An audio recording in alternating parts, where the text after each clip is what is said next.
देखो, आपके पास पैसा है तो आप भाग्यशाली हो। भाग्य वालों के यहां धन होता है। अगर भगवान ने आपको पैसा दिया है तो आप भाग्यशाली हो।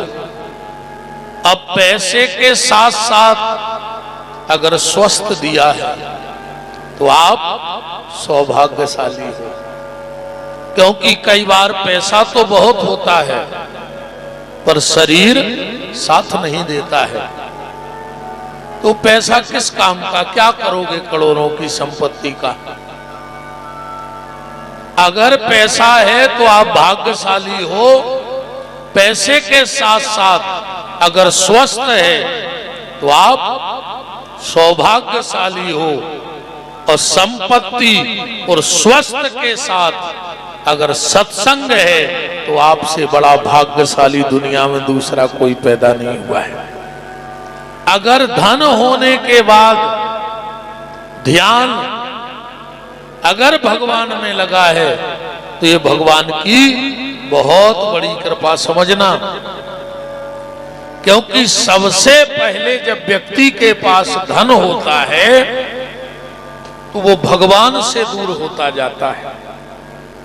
भगवान से ये प्रार्थना करना कि प्रभु जितनी संपत्ति देना, संपत्ति थोड़ी कम चलेगी पर हे मेरे परमात्मा संपत्ति जितनी दो उससे थोड़ी सी सद्बुद्धि दिए रहना कि हम आपके चरणों से दूर ना चले जाएं। संपत्ति देखो, धन एक ऐसा विषय है, पूरी जिंदगी करते रहो धन धन धन धन, और एक दिन परिवार वाले लिखवा देंगे कि निधन, लिखवा देंगे कि नहीं लिखवा देंगे। पूरी जिंदगी धन धन करते रहो और एक दिन घर वाले निधन लिखवा देंगे। तो अगर धन है तो भाग्यशाली हो, स्वस्थ है तो सौभाग्यशाली हो, और अगर सत्संग है भगवान का तो समझ लेना महा सौभाग्यशाली हो। और ये बिल्कुल अतिशयोक्ति वाली बात नहीं है। राजपूत परिवार महा सौभाग्यशाली है और इसका प्रमाण ये है, सतयुग में, त्रेता में और द्वापर में जब देवता किसी से प्रसन्न हो जाते थे तो पुष्प की वर्षा करते थे। आप लोगों ने कई बार कथाओं में सुना होगा कि फला राजा के ऊपर पुष्प वर्षा हुई, इस राजा के ऊपर, उस भक्त के ऊपर। जब ध्रुव और भगवान मिले तो देवता ऊपर से पुष्प वर्षा कर रहे हैं। जब भगवान ने रावण को मारा तब पुष्प वर्षा हुई।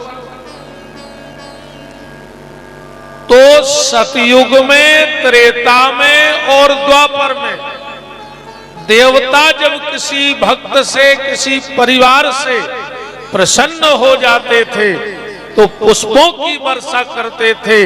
पर कलयुग में जब किसी परिवार से प्रसन्न हो जाते हैं तो उसके धार्मिक अनुष्ठान में जल की वृष्टि कर देते हैं। समझ लेना कि भगवान तुम्हारे ऊपर प्रसन्न है।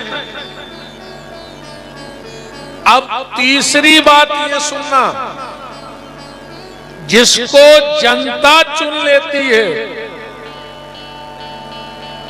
जिसको जनता चुन लेती है वो संसद में बैठता है। बैठता है कि नहीं बैठता? अगर जनता ना चुने तो कोई वहां तक पहुंच सकता है। जिसको जनता चुनती है वो सत्संग में बैठता है और संसद में बैठता है, और जिसे जनार्दन चुन लेता है वो सत्संग में आके बैठ जाता है। तुम सबको भगवान ने चुन लिया है, राजपूत परिवार को। और अभी आप शिव महापुराण की महिमा सुनेंगे तो आपको पता लगेगा कि ये ना तो धन से सुलभ हो सकता है, ना ये पुरुषार्थ से मिल सकता है, ना कर्म से मिल सकता है। ये तो भगवान की कृपा से ही मिलता है। जब उसकी कृपा किसी पे हो जाती है तब कहीं जाकर के सत्संग की प्राप्ति होती है।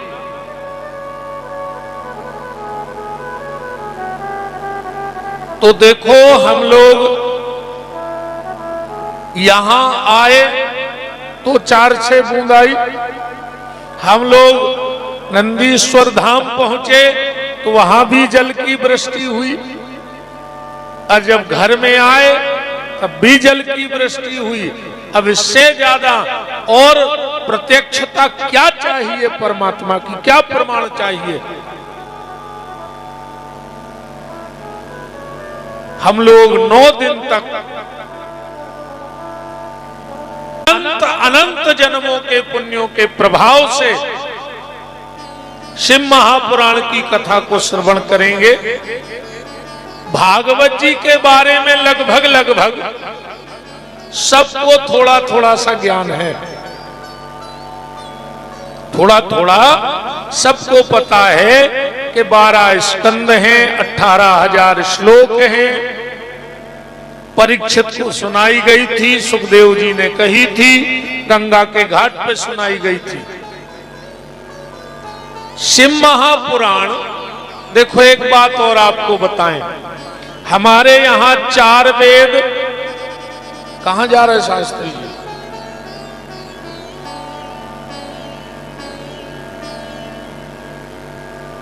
चार वेद, 6 शास्त्र और 18 पुराण हैं।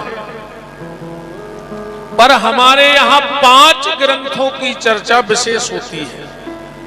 भागवत, राम कथा, गीता, महाभारत और शिव महापुराण, इनकी विशेष चर्चा हमारे यहां होती है। और हमारा तो ये मानना है कि संसार में ऐसे लाखों लोग होंगे जिनके यहां घर नहीं होगा रहने के लिए। लाखों लोग मिल जाएंगे जो उनके खुद के कोई रहने का ठिकाना नहीं। पर पूरी दुनिया में, पूरे संसार में ऐसा एक व्यक्ति नहीं मिलेगा जिसके यहां 5 ग्रंथों में से एक ग्रंथ न हो। अब फैसला आप लोग करना कि आप किस ग्रंथ के पुजारी बैठे हो। ये फैसला हम आप पे छोड़ देंगे। आप अपने अंतर मन से पूछना कि इस वर्तमान में हम रामायण को पूज रहे हैं, भागवत को, महाभारत को, गीता को, या शिव महापुराण को।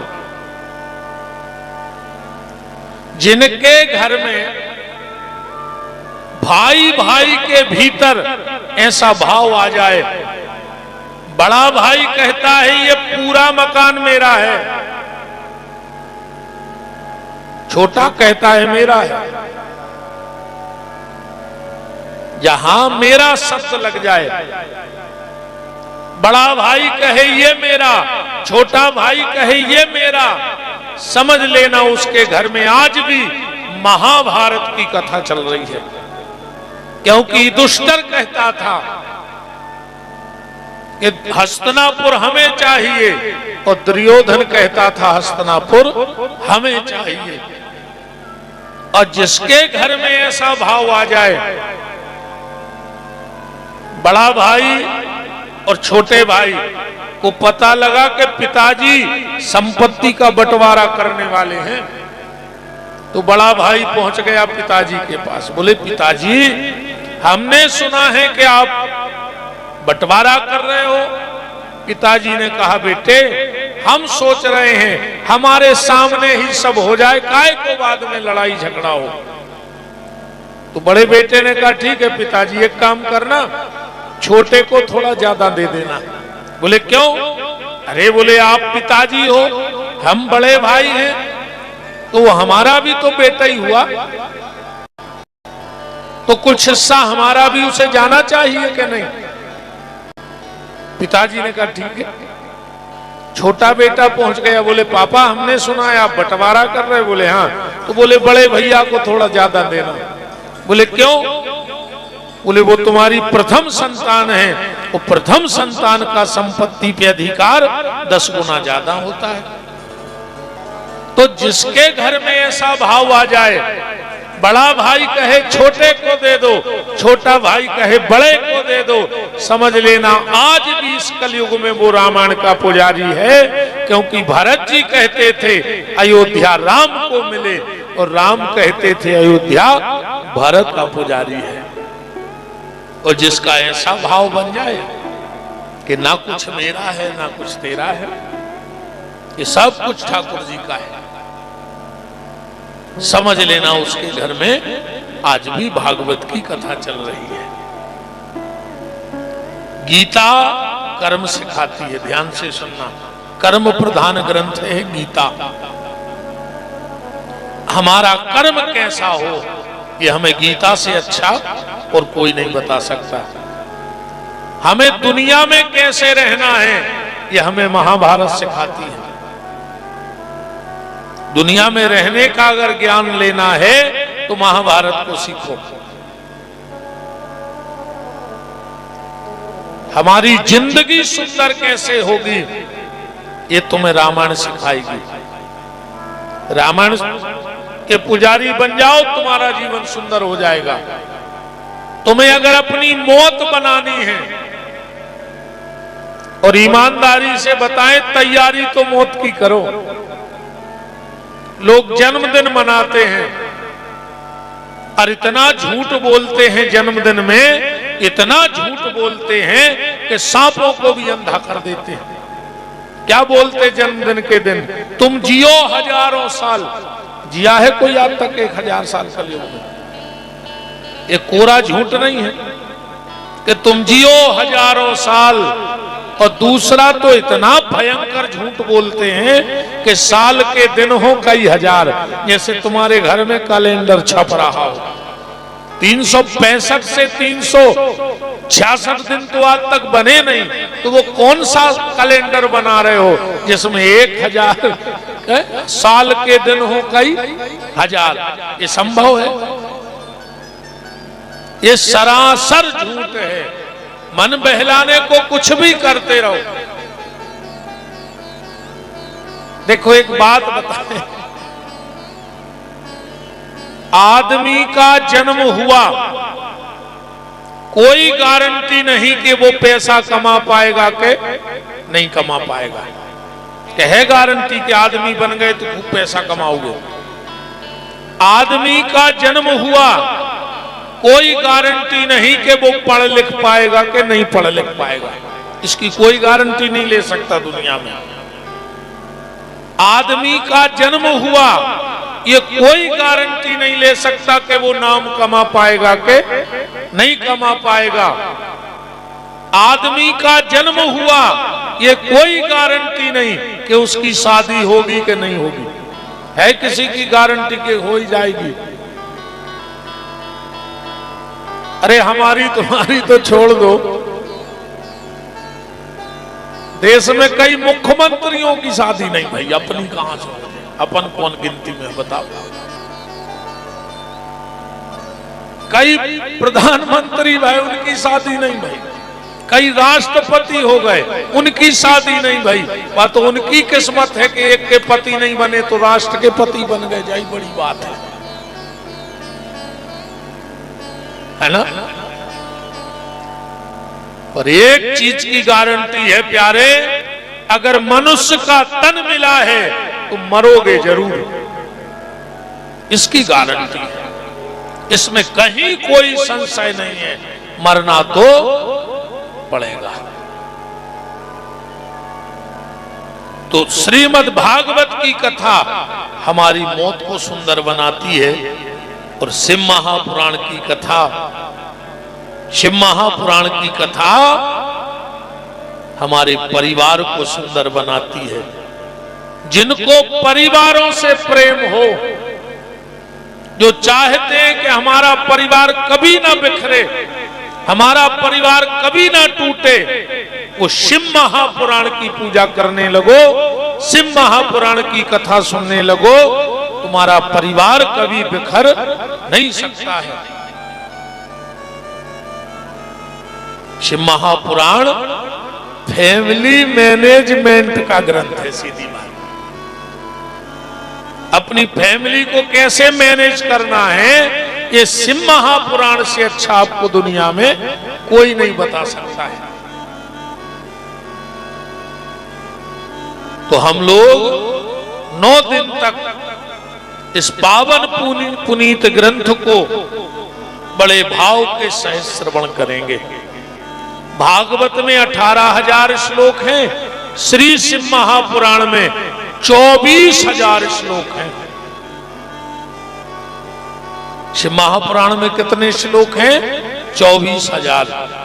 अभी आप आरती में सुन रहे थे, 24,000 श्लोकों का सार यह पावन ग्रंथ कहा है। तो इसमें 24,000 श्लोक हैं। भागवत में है स्कंद, महाभारत में है पर्व, और इसमें है संहिताएं। या ये कहें कि 7 चैप्टर हैं, 7 संहिताएं हैं। इनमें पहली संहिता का नाम है बिंदेश्वरी संहिता, दूसरी संहिता का नाम है रुद्र संहिता, तीसरी संहिता का नाम है शतरुद्र संहिता, चौथी का नाम है कोटि रुद्र संहिता, पांचवी का नाम है उमा संहिता, छठवीं का नाम है कैलाश संहिता, और 7वीं का नाम है वायु संहिता। इन 7 संहिताओं से ये शिव महापुराण बना। इस शिव महापुराण को किसने बोला? सबसे पहली बार भगवान शंकर ने इस ग्रंथ को नंदीश्वर को सुनाया था। नंदीश्वर ने यह ग्रंथ शिव महापुराण कार्तिकेय जी को कहा था। कार्तिकेय जी ने यह शिव महापुराण सौनक ऋषियों को, सनकादिक ऋषियों को कहा। सनकादिक ऋषियों ने सौनक ऋषियों ने सूत जी से, और सूत जी से सुनकर आज हम लोग इस मंगलमय चरित्र का श्रवण कर रहे हैं। अब भगवान शिव के बारे में एक बात समझ लेना कि राम का भी काम बिना भगवान शिव के नहीं बनता है। जब तक रामेश्वरम में भोलेनाथ की स्थापना नहीं कर लेते, तब तक रावण पर विजय प्राप्त नहीं कर पाए। गोविंद का भी काम बिना भगवान शिव के नहीं बना। जब तक वृंदावन में गोपेश्वर महादेव को नहीं बिठा लिया, तब तक कंस पर विजय प्राप्त नहीं कर पाए। और सीधी सीधी बात अगर ये कह दें कि जब कुछ नहीं था तो भगवान शिव थे, और जब कुछ नहीं रहेगा तो भगवान शिव ही रहेंगे, क्योंकि वो आदि अनादि अखंड है। शास्त्र कहता है जो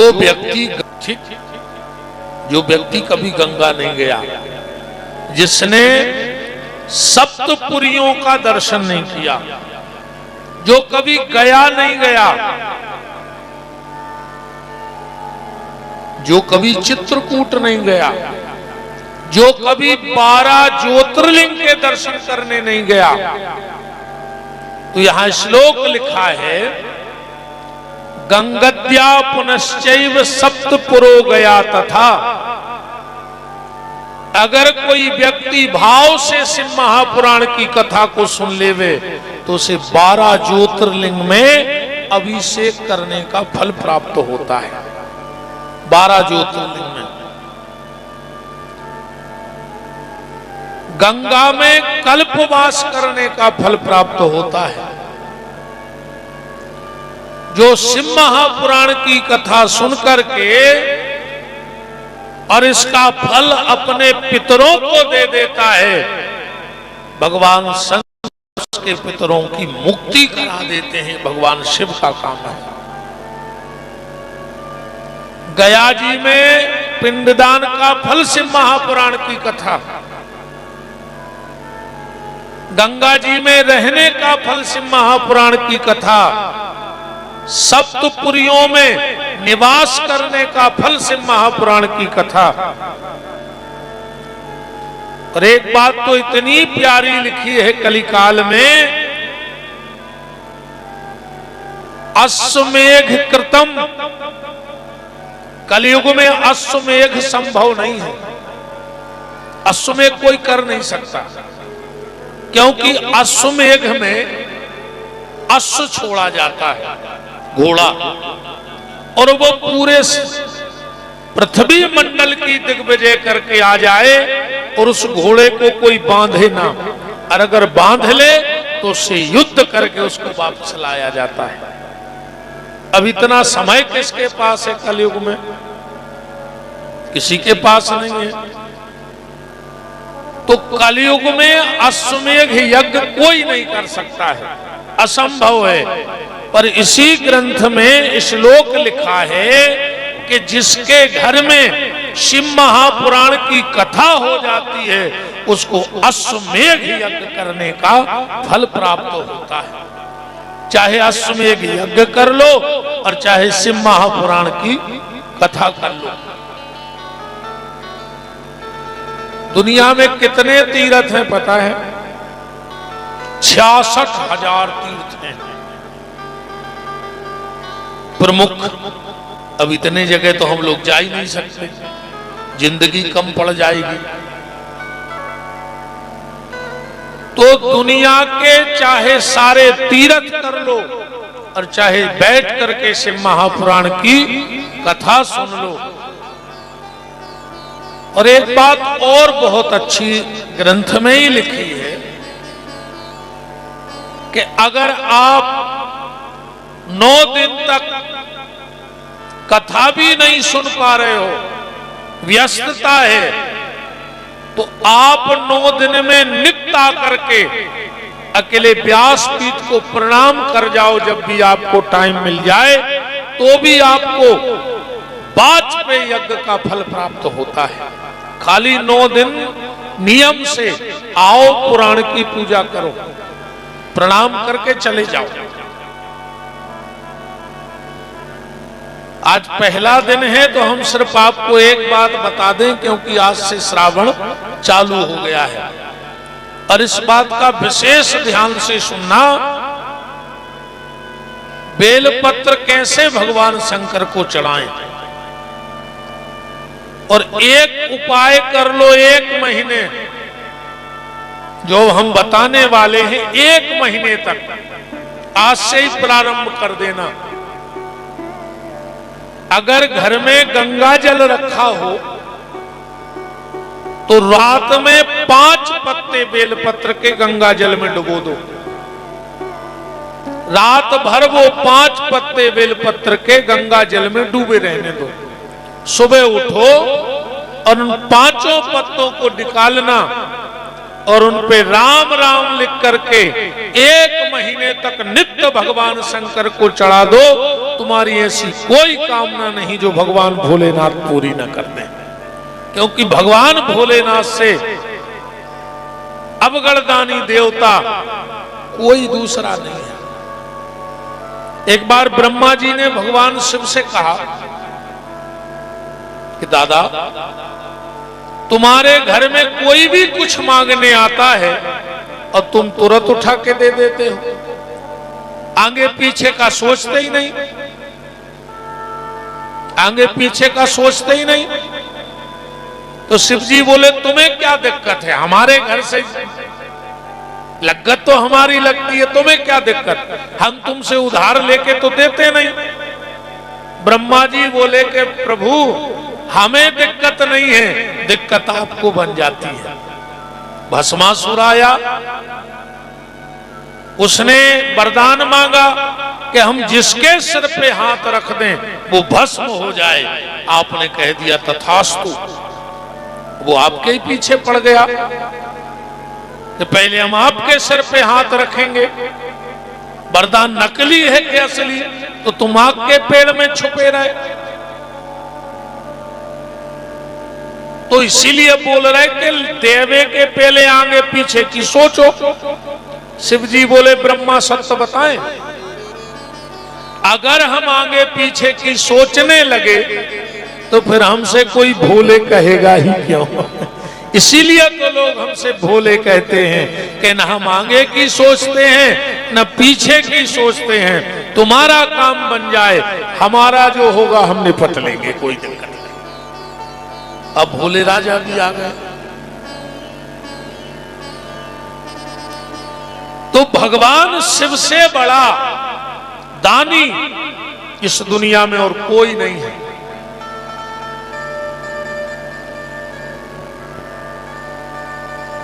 एक महीने तक आप सिर्फ गंगा जल में रात भर पत्ता डूबा रहने दो बेल पत्र का, और तीनों पत्तों पर एक एक राम राम तीनों पत्तों पर और चढ़ा के देख लो। अगर आप को कई श्रावण आपके निकल गए होंगे, इस बार इतना करके देख लो। अगर आपको ऐसा ना लगे कि हमें कुछ फायदा नहीं हुआ, तो हम ज्यादा दूर के तो है नहीं। ऐसा भी नहीं हम किसी को मिलते नहीं। आप श्रावण के बाद किसी भी कथा में खड़े होके कहे नाम से कि पंडित जी आपने बताया था, हमने नियमित किया और हमें कोई फायदा नहीं लगा। एक एक चीज बड़ी सोचने वाली है, एक एक चीज। और दूसरी बात आज ये समझ लेना, कभी भी भूलकर सीधा बेलपत्र भगवान शिव की पिंडी पे मत चढ़ाना।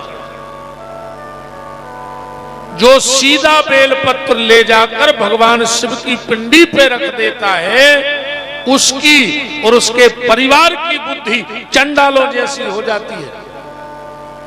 आज दिन रात हम लोग पूजा कर रहे हैं, पर चिड़चिड़ाहट वही है कि नहीं है?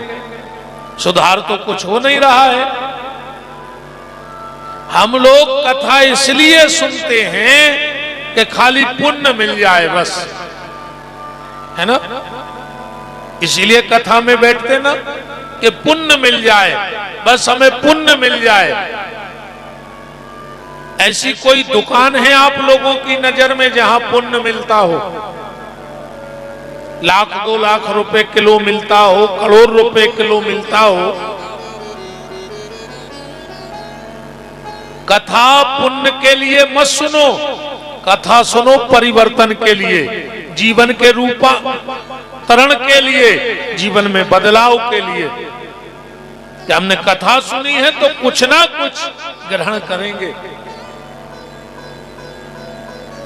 रूपांतरण होना चाहिए जीवन का। आधे से ज्यादा लोग इसलिए कथा सुनते हैं कि पुण्य मिल जाए, आधे से ज्यादा लोग कथा सुनते हैं निपटाने के लिए। हाँ, अब 9 दिन में कुछ लोग हमें निपटाने आएंगे जो हमें जानते होंगे। बोले काहे? अब बोले विपिन बिहारी की कथा हो रही, एक दिन उनको तो निपटा ही आए। कथा था नहीं सुनने, कछुआपरों को निपटावे आए। जेको जेको परिचित हुई है। बोले काहे? बोले भैया तो मंत्री जी के कथा हो रही है, बड़े बच्चा कथा करवा रहे, एक दिन तो जान यहाँ निपटाया है ना? जई के अपन भी जात कहूं जात, कई काय कर लगे यार इस जगह भागवत को काट आओ तो निपटा दीजिए आज उनको। कथा नहीं सुनने, निपटाउने। कथा इसलिए मत सुनो, कथा इसलिए सुनो कि एक बात भी अगर कथा की हमारे जीवन में उतर गई, ये बहुत बड़ी बात नहीं कि आप कितना जानते हो, कोई बड़ी बात नहीं आप कितना जानते हो, बड़ी बात तो ये है कि आप कितना मानते हो। पूरी रामायण कंठस्थ करने से कुछ नहीं होगा। आप रामायण की आधी चौपाई पे चल भर तो जाओ, आप महापुराण पूरा सुन लो, क्या होगा उससे? अगर इसका एक शब्द भी आपने जीवन में उतार लिया तो बेड़ा पार हो जाएगा। सिर्फ एक शब्द। ग्रंथ तो बहुत बड़ा है, 24,000 श्लोक है।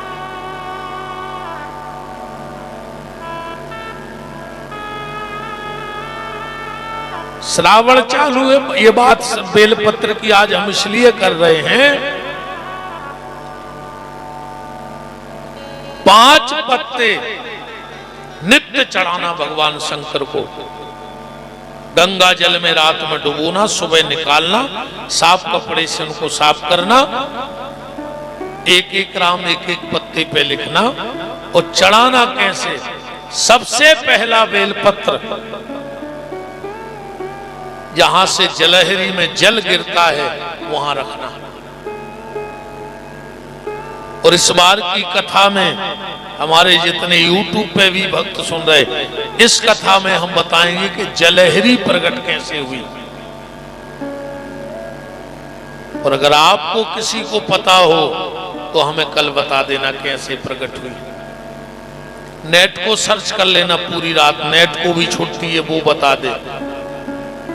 पूरी रात नेट पे सर्च करियो कि भगवान शंकर की जलेहरी कैसे प्रकट है। भाई एक आध कथा हुई तो कल लाए यो निकाल के।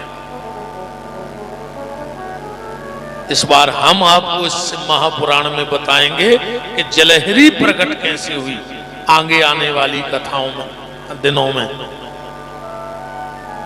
तो सबसे पहली बेलपत्र जहां से जलहरी का जल गिरता है वहां रखना।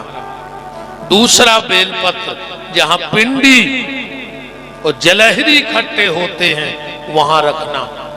तीसरा बेलपत्र फिर भगवान शिव की पिंडी पे रखना। चौथा बेलपत्र नादिया को चढ़ाना। क्यों? विशेष भी ये है नादिया भगवान शंकर का। आप लोगों ने देखा होगा अक्सर करके शिव जी बैठते हैं मंदिर में और नादिया बैठता है बाहर। अक्सर करके 99% शिव मंदिरों में चले जाओ, शिव जी मिलेंगे भीतर, नादिया बाहर। एक बार पार्वती जी ने कहा कि दादा प्रभु आप तो मंदिर में बैठ जाते हो और नादिया को बाहर क्यों बिठाया? भगवान शंकर बोले देवी जब व्यक्ति मेरे मंदिर में आता है तो बड़ा नकली बन के आता है, बहुत नकली बन के जाता है मंदिर में आदमी। वो ये नहीं जानता कि हम भगवान को ठग नहीं पाएंगे, पर फिर भी बोलो अच्छा। हम मंदिर की जब सीढ़ी चढ़ते हैं कितने अच्छे हो जाते हैं, ऐसा लगता है कि 100 गलतियां की नहीं जीवन में कुछ। अब मंदिर के बाहर आए तो जैसे थे वैसे ही हो गए। तो क्या भगवान ठग लिया तुमने भगवान को? भगवान तुम्हारे अंतर्मन की नहीं जानता कि तुम वास्तव में हो क्या। भगवान को सबसे ज्यादा अगर किसी से दिक्कत है तो छली और कपटी से। भगवान कहते हैं जैसे हो वैसे रहो। ये तो बहुत अच्छी बात है भैया कि कोई कोई के मन की नहीं जाना, न जाने का हो गए। अगर मन की समझ जाए बगल वालों के जे का सोच रहे हैं बैठ के तो का हुई है बताओ। बताओ अच्छा भाई, मुंह से तो हम अच्छा बोल रहे पर मन में तो दिक्कत है। अब वो समझ ले सामने वाला तो दुनिया का कोई रिश्ता चल ही नहीं सकता। ये 3-4 काम भगवान ने बड़े सोच के किए हैं। पहला, अन्न में घुन लगा दिया। अन्न में अगर घुन ना लगता तो गरीब आदमी भूखों मर जाता। बड़े बड़े आदमी कुआं खोद के गेहूं दबा देते 7 पीढ़ी को, पर उन्हें पता है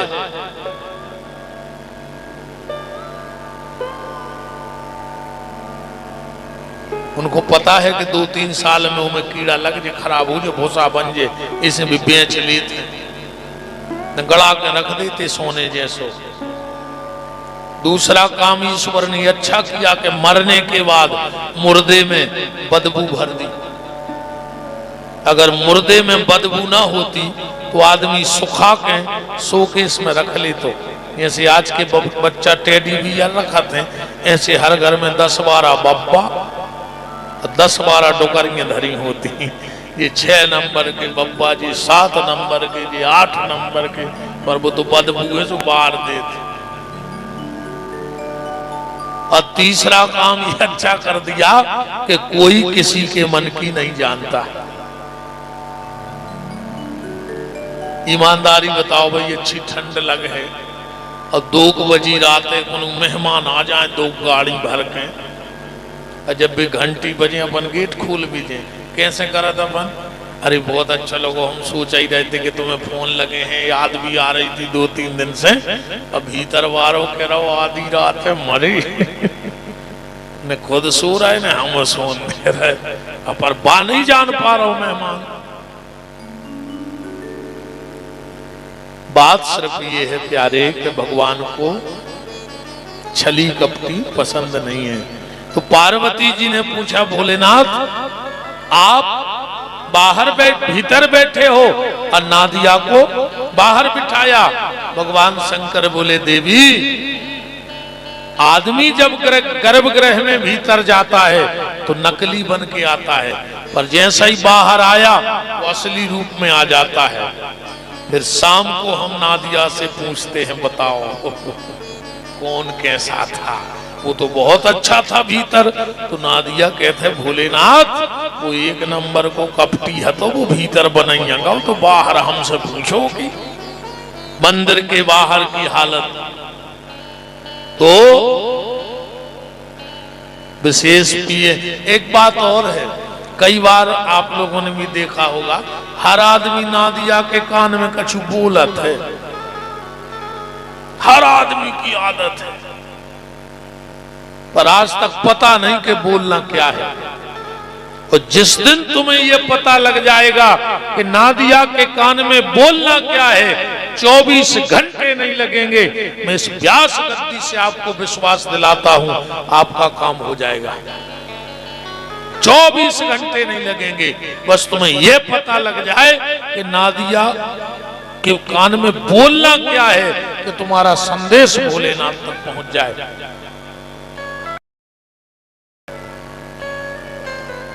पांच लोगों की आवाज भगवान बहुत जल्दी सुनते हैं, इनकी बात टल नहीं सकती।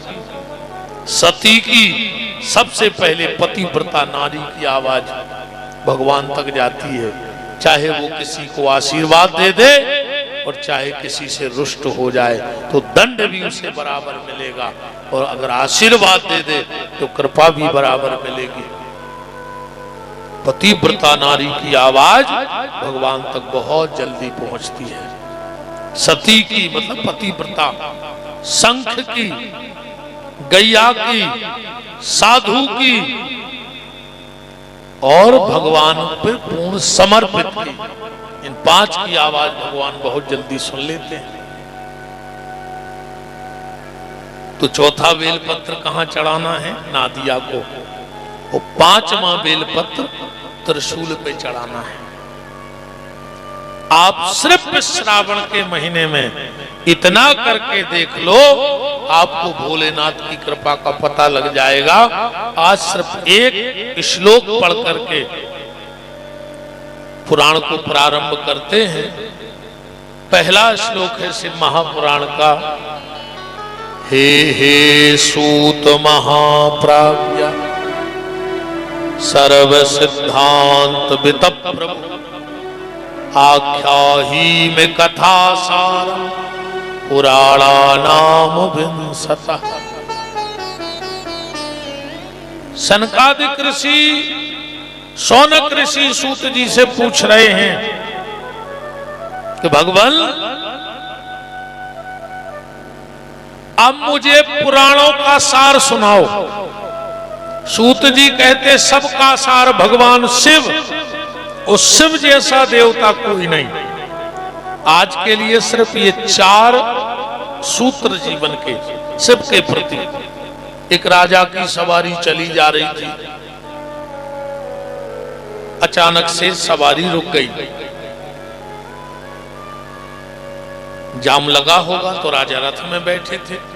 राजा ने बगल में देखा कि एक 8-10 साल का बालक मिट्टी की मूर्ति बना रहा है। अब मूर्ति बनाकर उसके कान में कुछ कहता है और उसको मिट्टी में मिला देता है।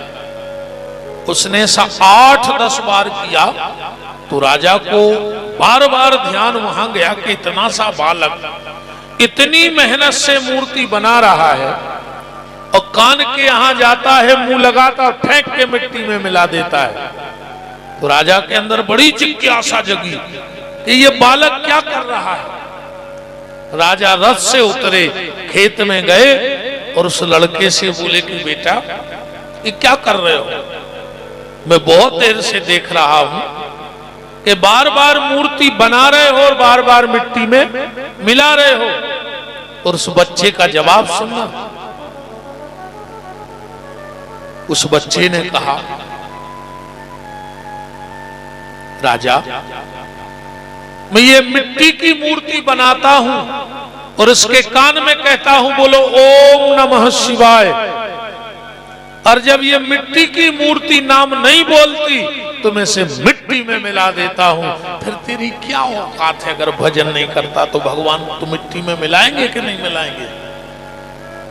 वो बालक और कोई नहीं, वो समय था।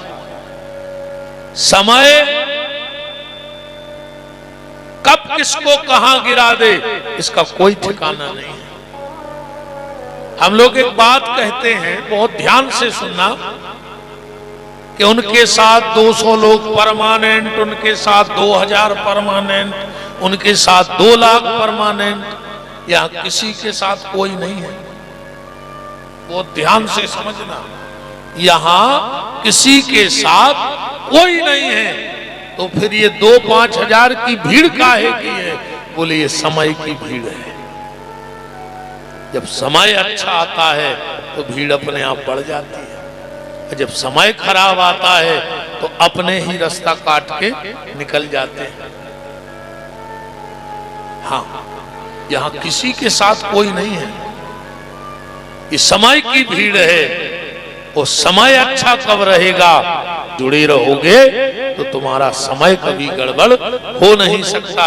और एक बात और ध्यान से सुन लो, जीवन में जब कभी ऐसा लगे कि हमारा समय थोड़ा विपरीत हो रहा है, हम डगमगा रहे हैं, हम जहां जाते हैं वहां लॉस होता है, वहीं हम नाकामयाब हो रहे हैं, तो घबराना नहीं। सिर्फ एक काम करना उस वक्त, तो मुझसे जुड़ जाना जिसका समय अच्छा चल रहा हो। तुम्हारा समय अपने आप अच्छा हो जाएगा। ये जिंदगी भर याद रखना, जब तुम्हारा समय खराब चले तो तुम उससे जुड़ो जिसका समय अच्छा चल रहा हो। तुम्हारा समय अपने आप अच्छा हो जाएगा। और ऐसे ना मानो तो ऐसे मान लो। आजकल तो प्रचार प्रसार के बहुत सारे साधन चल गए, ink media, print media, social media, दुनिया की चल गए। पहले प्रचार प्रसार का सिर्फ एक माध्यम था बड़े भैया, सिर्फ रेडियो।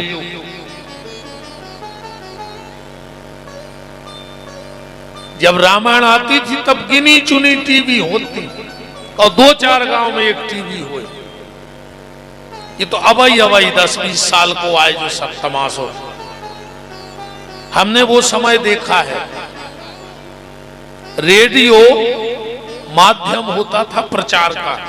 गांव में कोई 1-2 व्यक्ति इतने शौकिया होते थे रेडियो के कि वो दिन भर रेडियो बजाते, समाचार सुनने। बिल्कुल धरो ये बज रहा सेल बारो।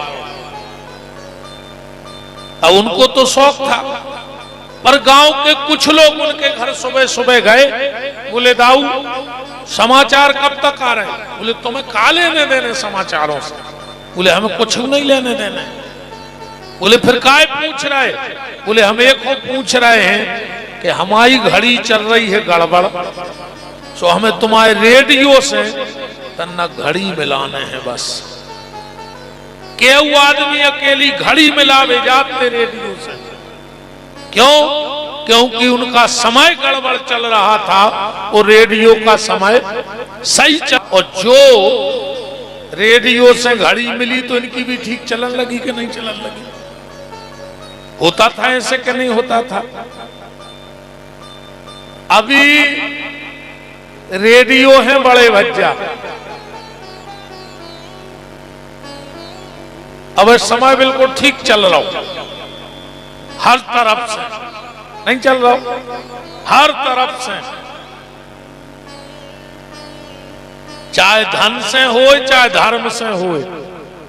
शिव महापुराण की कथा हो रही, अच्छा बताओ समय खराब हो तो कथा हो जाती। मैंने भगवान के घरे में अच्छा समय चल रहा हो कहा, और राजपूत परिवार को जब तो भगवान की कथा हो रही, आप सब बैठे हो, ना जाने किस भेष में नारायण आ जाए, ना जाने किसके भीतर बैठ के भगवान पधारेंगे यहाँ।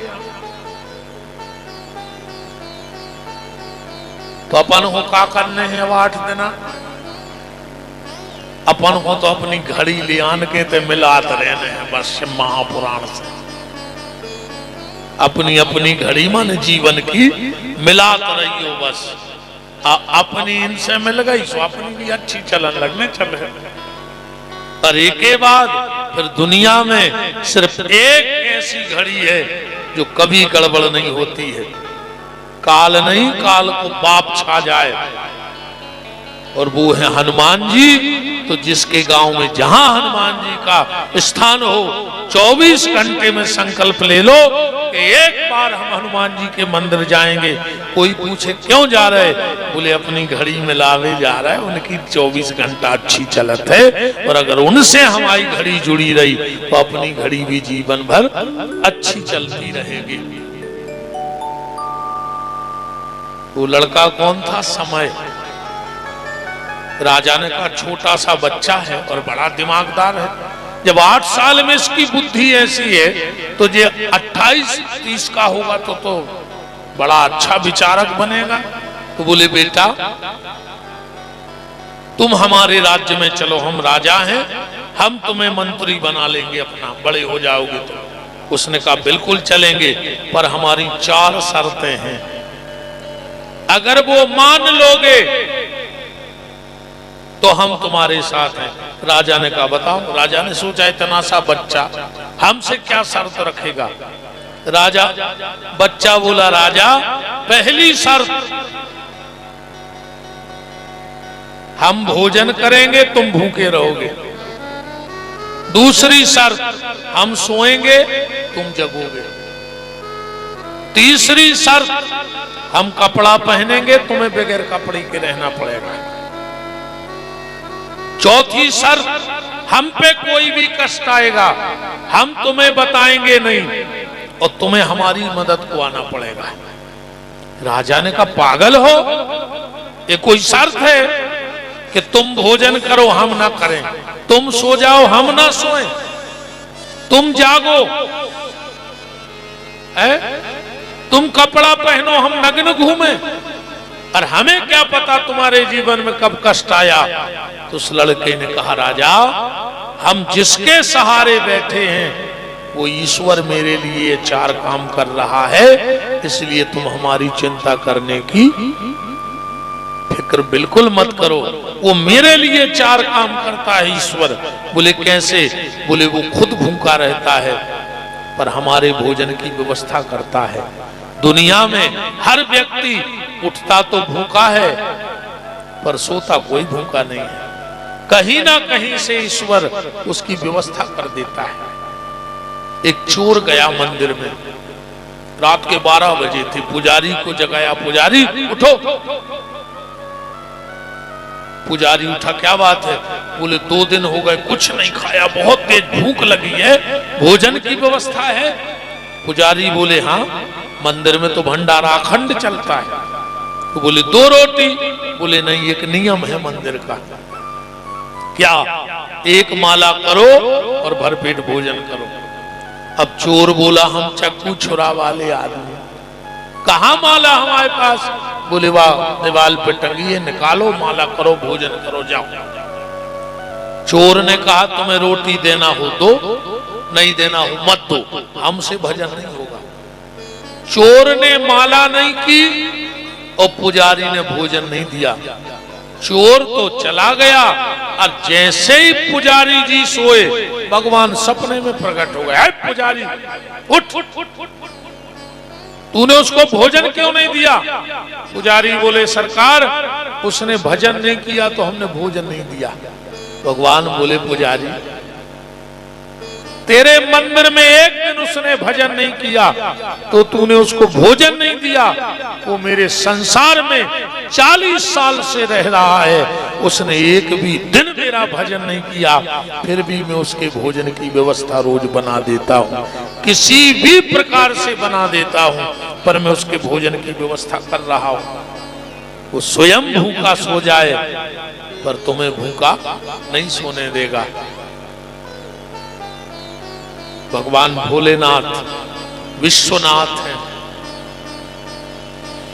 दूसरी शर्त थी तुम जगोगे हम सोएंगे। उस भक्त ने कहा भोले राजा डाल पर एक पक्षी निर्विघ्नता से रात्रि में सो जाता है, उसे कौन बचाता है? वो तो सो गया, मतलब ईश्वर जाग रहा है, निरंतर ईश्वर जाग करके रक्षा कर रहा है। तीसरी बात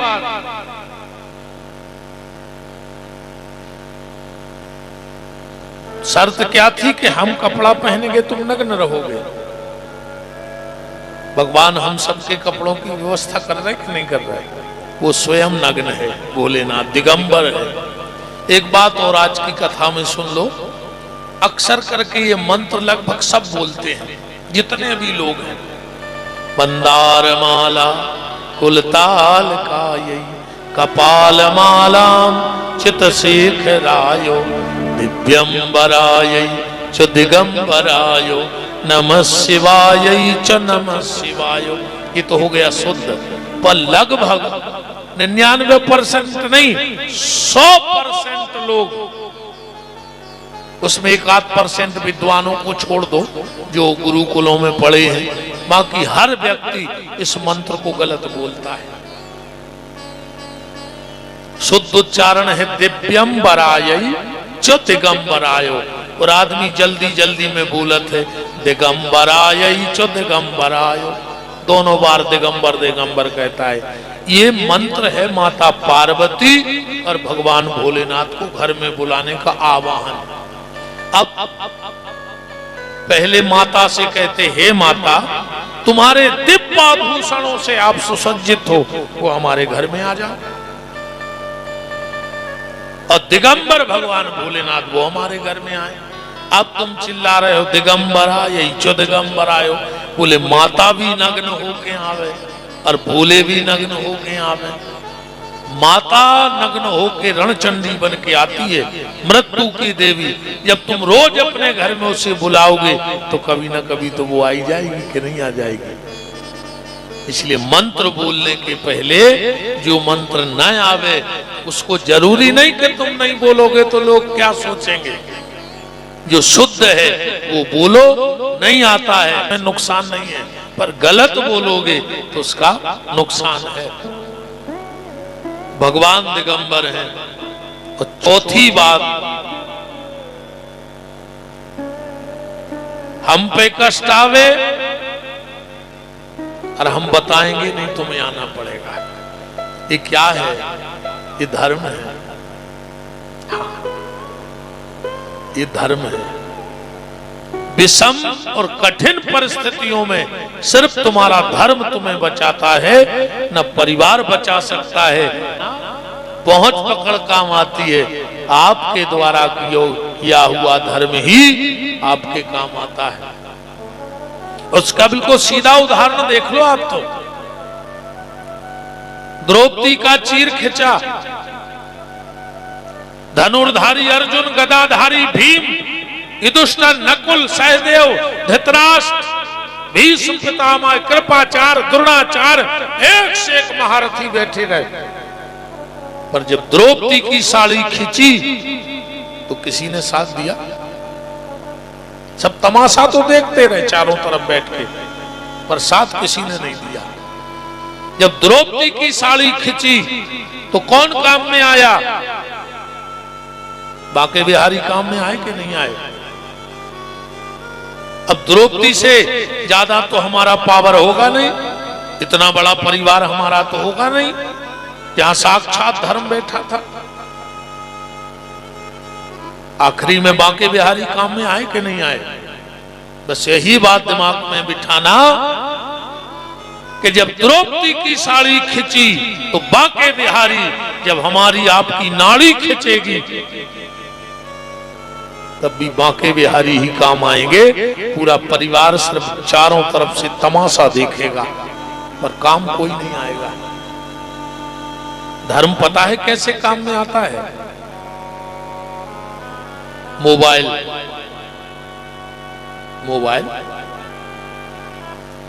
आजकल तो मोबाइल ऐसी समस्या बन गया है, ऐसी समस्या, हर आदमी पागल है मोबाइल में।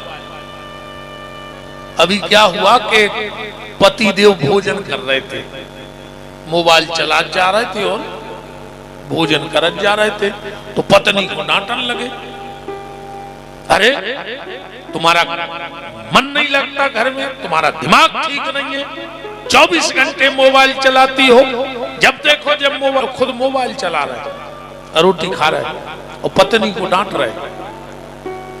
पत्नी बोली क्या हो गया? बोले यार तुमने फिर सब्जी में नमक नहीं डाला। पत्नी बोली तो सब्जी में कोर लगाओ, गिलास में डुबो डुबो खाई का रहे। ये हालत है आज की, पागल है आदमी मोबाइल के लिए, हैं? बताओ, 24 घंटे मोबाइल। अब पति पत्नी तो भगवान ही मालक है आज के समय में, नहीं है? शुरू में जब शादी होती है तो 6 महीने तक पति बोलता है और पत्नी सुनती है, 6 महीने बाद पत्नी बोलती है और पति सुनता है, और 1 साल बाद दोनों बोलते हैं और पूरा मोहल्ला सुनता है। हाँ, अरे भैया क्या कहें, आजकल तो एक नया शब्द चल गया है, जानू। घर वाले से क्या कहती हैं? जानू। वो कि एक ना मानू, अब फिर भी जानू। अरे अगर जानू है तो कि मानू ना, काहे के जानू? बताओ। बात सिर्फ ये चल रही थी कि धर्म कैसे साथ देता है। मोबाइल आप लोग जानते हैं, हम लोग मोबाइल में अलार्म लगाते हैं, लगाते कि नहीं लगाते? पर जिस वक्त अलार्म लगाते हैं उस वक्त अलार्म बजता नहीं है, पर जिस वक्त का लगा है आप भले भूल जाओ लगा के, पर 1 सेकंड यहां वहां नहीं होगा और अलार्म बजने लगेगा। जिस वक्त लगाया है उस वक्त नहीं बजता, पर जिस वक्त का लगाया है उस वक्त बजेगा। तुम भले भूल जाओ। तो ये कथा, धर्म, कर्म, दान, पुण्य, तीर्थ, बड़ों की सेवा, माँ बाप की आज्ञा, ये क्या है? ये तुम मन का अलार्म लगा रहे हो। तुरंत तो नहीं दिखेगा। तुमने आज 1 घंटे कथा सुनी, इसका फल तुम्हें तुरंत नहीं मिलेगा, पर आज अलार्म मन का सेट हो गया है, एक ना एक दिन बजेगा जरूर। कई बार हम लोग कहते, अरे भैया आज तो हमारा बेटा दूसरी छत से नीचे गिरा, न जाने हमने क्या सत्कर्म किए थे कि आज वो बच गया। मतलब कभी तो किए थे, तब तो बच गया ना, वहां से गिरता तो मर नहीं जाता। कई बार हम लोग कहते आज तो भैया 2 मिनट और बैठी रहो माता जी हरो, जाने तो सवाई को है, बैठ जाओ। जाने तो सवाई को, हमें भी जाने तुम्हारे भी जाने, पर कोनो समय के पेल चलो जाए तो अच्छो नहीं लगा। ठीक 5 मिनट और बैठे रहो, जाने तो सवाई को है, इतने रुकने को नहीं है। फिर वह चर्चा सी होत के आर समय ने हथौर भी चले गए।